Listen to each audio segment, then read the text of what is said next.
자, 원리합계 108번 문항입니다. 자, 이 문제는 좀 다른 원리합계 문제랑 조금 다른 게 뭐냐면 두 번 늘어나는 게 특징이에요. 그러니까 두 번 늘어난다는 게 뭐냐면요.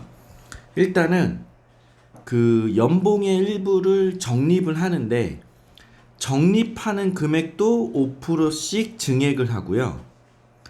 그거를 이제 적립한 금액을 은행에 넣으면 은행에서 이자도 5% 주는 거예요.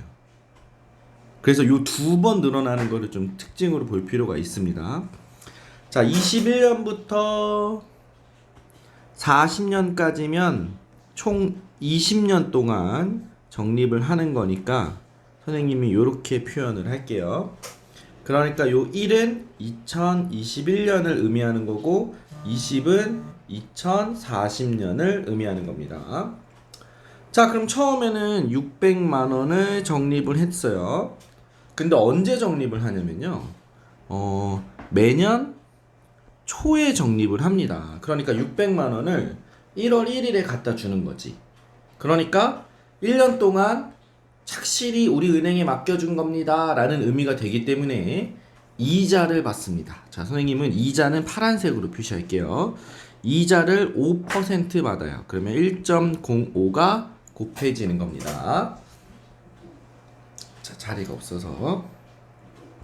자, 그러면 1년 차에 넣은 금액이 다시 1년이 지나서 2년 차에는 이자를 한 번 더 받게 됩니다. 그래서 아이고 자꾸 뭐가 올려서 죄송합니다. 1.05의 제곱이 되는 거예요. 이자를 한 번 더 받아서. 그러면 3년 차에는 이자를 한 번 더 받아서 600 곱하기 1.05의 세제곱이 되는 거예요. 그래서 이 녀석이 쭉 20년 차가 되면 우리는 600 곱하기 이자를 총 20번 받게 되는 겁니다.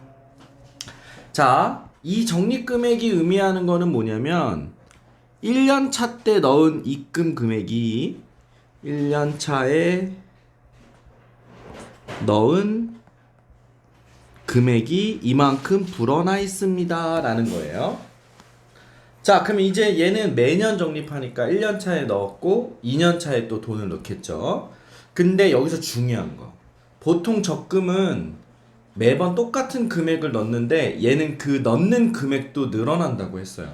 그래서 얘가 처음에는 600만 원을 넣었는데 그 다음부터 5% 증액을 해요. 그래서 1.05, 그러니까 처음에 애초에 넣는 금액이 5% 늘어난 요만큼의 금액을 넣는 거야.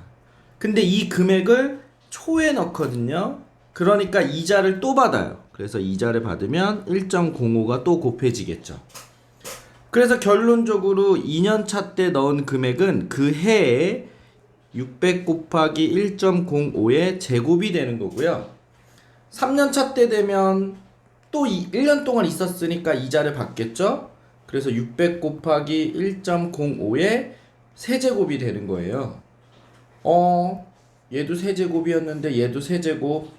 결론적으로 같은 금액이 적립됩니다. 그래서 20년에 되면 600 곱하기 1.05의 20제곱이 됩니다. 얘가 의미하는 거는 2년 차에 넣은 금액이 이만큼 된 거예요. 그러니까 요거는 이제 선생님이 시간을 더 안 끌어도 될 것 같아요. 3년 차에 넣어도 그 넣는 금액도 5% 늘어날 거고 이자도 한 번 더 받다 보니까 결론적으로 3년 차에 넣는 금액도 결국 1.05의 20제곱이 되는 거고요. 마지막에 20년 차에 넣은 금액도 1.05의 20제곱이 될 겁니다.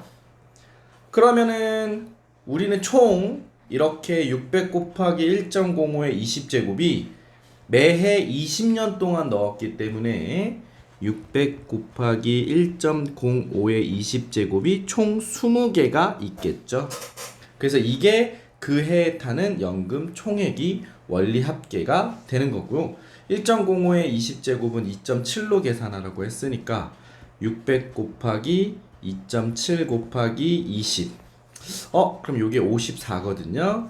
그러면 54 곱하기 600을 하시면 00에 64, 24, 65, 30 해서 3억 2,400이 나오게 됩니다. 32,400만 원이니까 3억 2,400만 원이 되겠죠. 그래서 원리합계는 네, 이게 그대로 답입니다. 만 원 써줘야죠. 선생님이 만 원 안 썼으니까 3억 2,400만 원이 우리가 원하는 답이 되는 거지.